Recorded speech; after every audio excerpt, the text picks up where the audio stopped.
Bon, nous voici dans la correction d'un exercice qui est une application directe du principe d'inertie. Donc, dans cet exercice, un spectateur immobile a enregistré à intervalles de temps égaux les positions d'un point M d'un snowboarder lors d'un mouvement en téléski. Par une analyse de l'enregistrement, repérer et nommer les différentes phases du mouvement du snowboarder.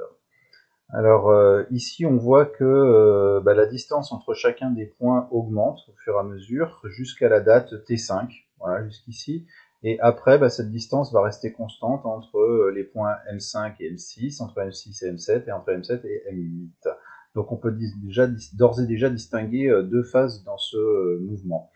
Dans la première phase ici, comme l'intervalle de temps est identique entre chacun des points, on peut constater que le vecteur vitesse va rester constant en direction et en sens, mais que sa norme va augmenter.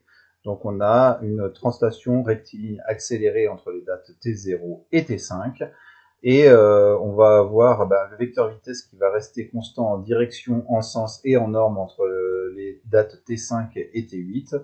Donc on a un mouvement de translation rectiligne et uniforme. Sur quelle phase du mouvement les forces exercées sur le système se compensent-elles? Là, c'est une application directe du principe d'inertie.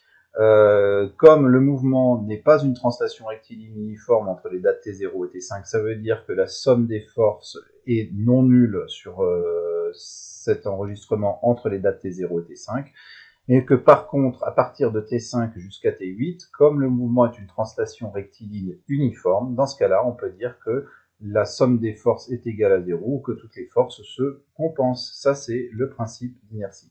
Voilà, j'espère que ce premier exemple t'aura aidé à un peu mieux appréhender ce principe d'inertie et je te dis à bientôt sur la chaîne.